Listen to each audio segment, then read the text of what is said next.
How I Became a Ghost, a Choctaw Trail of Tears story by Tingle. Chapter 27, Wagon of the Bonepickers. The soldiers continued their search, burning blankets and questioning Choctaws at every camp. By noon, they arrived at the Wagon of the Bonepickers, the final stop. I stepped through the walls of the trunk to warn Naomi. "They are here," I whispered. "Did they hurt my family?" She asked. "No. Your family is safe. But Leader is furious. He wants to hurt you. Whatever happens, don't make a sound." "I'm ready for this day to be over," she said. "My body is stiff from lying here so long." "You won't have long to wait," I said. The words had barely left my lips when the soldiers stormed into camp. I waited for Leader to bark his orders. I heard the horses shuffling around the wagon, but Leader was silent. I lifted myself from the trunk and floated through the wagon. Leader waved his arms and motioned for the soldiers to dismount. The Bonepickers huddled together in the wagon. Where is everyone?" Round Man said. Leader stared hard at him, moving his finger to his lips for silence. He stepped to the wagon and flung the curtain aside. "Come on out, now!" he yelled. No one moved. "Get out of the wagon!" The Bonepickers one by one climbed from the wagon. They were old and moved so slowly, stepping down with feeble, unsure legs. Leader grew impatient. "Move!" he shouted. The oldest Bonepicker was the last to leave. Her legs were so short her feet dangled in the air, searching a safe place to step. Leader grabbed her by the arm and threw her to the ground. A soldier moved to help her. "Leave her alone," Leader said. His chest was heaving back and forth. "Someone will die today," he said in a mean, low voice, staring hard at the soldier. "It might be you." The soldiers froze. They looked at the old woman lying at their feet. I felt a warm shiver washing over me and closed my eyes. When I opened them, I was surrounded by dozens of older Nahio women. They are spirit people, I thought. Ghosts. They are the grandmothers, the mothers, and the aunts of the soldiers. The women wrapped their arms around the soldiers, and though their arms floated through the air, touching nothing, they smiled and talked amongst themselves. They were overjoyed to see their young men. The soldiers could not see the ghost women, but their memories were strong. I could see it in their faces. They winced as they stared at the fallen Bonepicker. What if that was my mother? They seemed to be thinking. They looked at Leader and saw for the first time the cruel man they were bound by law to follow. Leader shouted at the Bonepicker standing before him. "Where is she? You are hiding the girl, I know it. Speak to me." The Bonepickers moved to help their fallen friend. They are frail, but they are brave, I thought. "Leave her alone," Leader yelled. The Bonepickers ignored him, and he grew madder still. "Drag everything from the wagon," he said.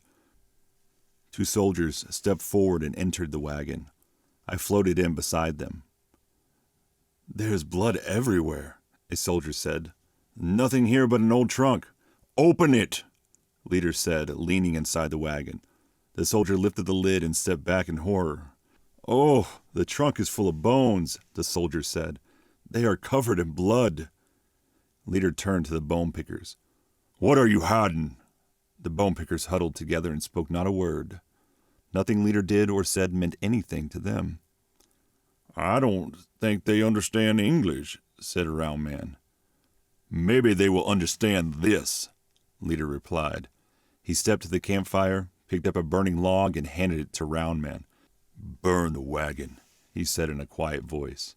No, I thought. Naomi is still inside. "Please help her," Nita whispered in my ear. I entered the wagon and tried to lift the lid, but my hands passed through the trunk. Round Man tossed a burning log in the wagon. The dry wood and cloth caught fire, and the wagon burst into flames. From his hiding place in the cedar trees, Joseph saw everything. He leapt from a low-hanging branch and landed near the wagon. "Grab him!"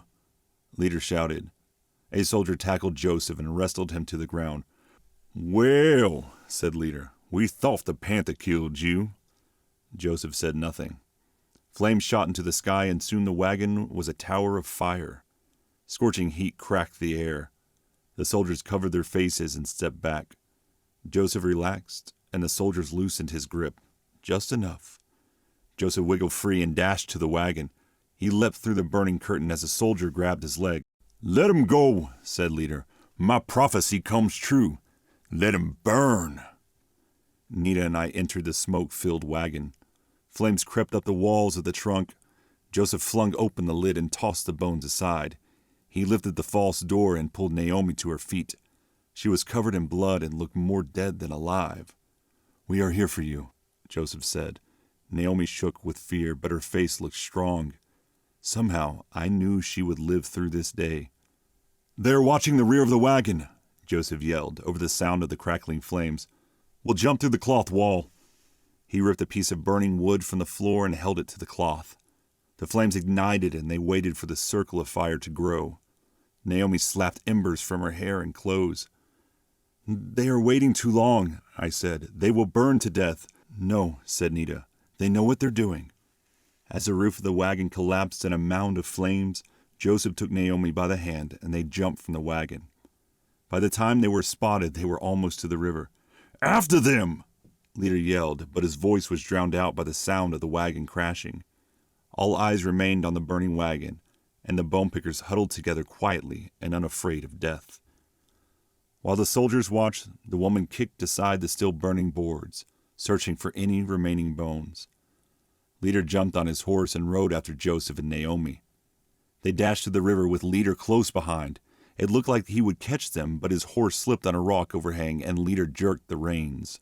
His horse bucked and sent Leader flying from the saddle. His head struck hard against the rock. Blood gushed from the gash on his forehead, and he scrambled to his feet. "They're safe for now, Nita," I said. I knew they could outrun him. Leader was staggering. He grabbed a tree trunk to steady himself. Suddenly, Naomi stopped. "Run," said Joseph. "Follow me. I know a place to hide." Naomi shook her head and pointed to a dark cavern beneath the rock. I followed her gaze and froze in terror at what I saw. I closed my eyes, hoping this was all a ghost vision, a terrible vision that would go away. "Oh, please, please don't let this happen," I thought.